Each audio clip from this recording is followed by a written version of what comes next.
సంపులో పడి bore water వాళ్ళు బంద్ చేస్తే నీళ్లు దీంట్లోకి వస్తాయి. సాటర్డే సండే వాటర్ ఉంటుంది.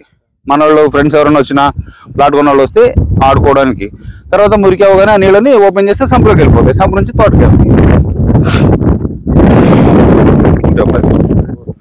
చూసే వాళ్ళకి స్విమ్మింగ్ అందుకని ఒక 2 ఎకరాల ప్లేస్ అంతా దీనికి వదిలేసాం అన్నమాట. ఇప్పుడు పైన కట్టు కనబడుతుంది కదా, ఆ లెవెల్ వరకు వస్తుంది. ఇప్పుడు కిలో చేపలు ఉంటాయి దాంట్లో. సో వాటర్ స్టోరేజ్ ఇప్పుడు మన సమ్మర్లో ఏం చేసాము, దాంట్లో మోటార్ పెట్టాము, ఆ వాటర్ అంతా సంపులో కొట్టాము, అది తోటకి ఇచ్చాము. సో ఏంటంటే దేన్ని ఎక్కడ వేస్ట్ చేయకుండా వాడాలి. మీరు చూడండి 100 ఎకరాల్లో మొత్తం కంప్లీట్ గా ప్లాంటేషన్ చేసి ఉంటుంది. మీకు ఎక్కడ కూడా రోడ్ ఏరియా కూడా వదిలిపెట్టలేదు. మేము వాడుకునే రోడ్డు తప్ప రోడ్ ఏరియా కూడా వదిలిపెట్టలేదు. 40 ఫీట్ రోడ్ లో కూడా కొబ్బరి చెట్లు పెట్టాం.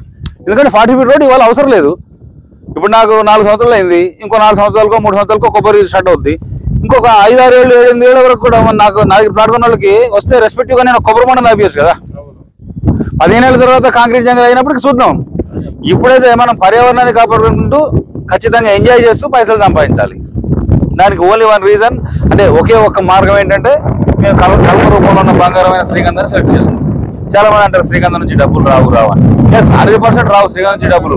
మొక్క పెట్టేసి నువ్వు హైదరాబాద్ లో ఏసీ రూమ్ లో పడుకుంటే డబ్బులు రావు. వ్యవసాయదారుడిగా నువ్వు వ్యవసాయం చేస్తే గ్యారంటీగా వస్తాయి. ఇప్పుడు మనం పని చేయడం చేతగానప్పుడు ఖచ్చితంగా నష్టపోవడానికి ఆస్కారం ఉంటుంది. అది మన ప్రయత్నం. ఇప్పుడు అనుకుందాం, వాళ్ళ మాటే కరెక్ట్ అనుకుందాం. ఇవాళ మేము 20,000 చెట్లు పెట్టాం. దీంట్లో 20,000 చెట్లలో ఒక 8,000 చెట్లు పోయినాయి అనుకుందాం. 40% పోయింది, 60% వచ్చేది బెనిఫిటే కదా. కానీ ఈ చెట్ల ద్వారా, ఈ గ్రీనరీ ద్వారా మనం ఈ పర్యావరణాన్ని ఎంత కాపాడుతున్నాం. ఏ వస్తువు తయారవ్వాలనే వాళ్ళ ఫ్యాక్టరీ నడిపించాల్సిందే, పొల్యూషన్ బయట రావాల్సిందే. మరి పొల్యూషన్ తీసుకునే ఫ్యాక్టరీ ఏది ఉంది? పొల్యూషన్ తీసుకునే ఆక్సిజన్ వదిలిపెట్టే ఫ్యాక్టరీ ఉందా? ఆ ఫ్యాక్టరీ చెట్టే. చెట్లు మనం అందరం కలిసి ఎందుకు పెంచకూడదు? ఇక్కడికి వచ్చి డిటిసిపి లేఅవుట్ ఎందుకు? నా ఉద్దేశం ఏంటంటే ఇక్కడికి వచ్చి డిటిసిపి లేఅవుట్ ఎందుకు? ఇంకో 50 ఏళ్ళైనా ఇక్కడ ఇల్లు కట్టుకోరు కదా. మరి ఇవాళ మనం ఈ చెట్లు పెంచితే ఖచ్చితంగా మనకు అందరికీ బెనిఫిటే కదా.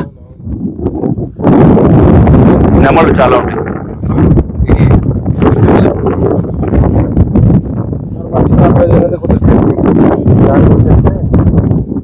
దీనికి ఏంటంటే వాటర్ ఫాల్ లాగా తయారు చేయాలని ప్లాన్ చేసాము. ఇదంతా కొంచెం ఇంకా కట్ చేసి సిమెంట్ పరదలా కట్టేసి మధ్యలో ఒక ఫీట్ది ఇట్లా పెడతాం అనమాట. ఈ వాటర్ అంతా ఇట్లా పడి జంప్ అవుతుంది. ఆ కింద మొత్తం ప్లాట్ఫామ్ లాగా చేసేస్తే ఆ కింద ఎంజాయ్ చేస్తారు అనమాట.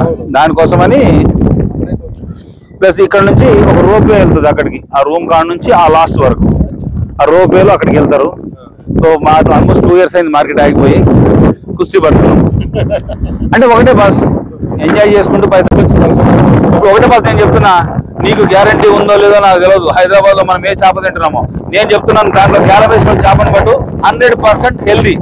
దాంట్లో ఎటువంటి స్టెరాయిడ్స్ వాడలేదు, ఎటువంటి కల్తీ లేదు, ఎటువంటి చచ్చిపోయిన కోళ్ల పేగులు తెచ్చి దాంట్లో మేము వేయలేదు.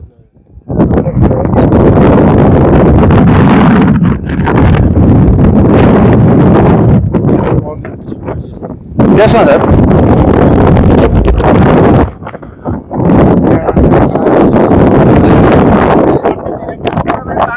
ఇక్కడ ఉంది ఈ బోట్ ఉంది, కయాక్, అది అక్కడ ఉంది చూడండి. దాన్ని వేసుకుని హ్యాపీగా తిడుతూ ఎంజాయ్ చేయొచ్చు. సముద్రంలో ఈత కొడతాము, వచ్చి తాగుతాము.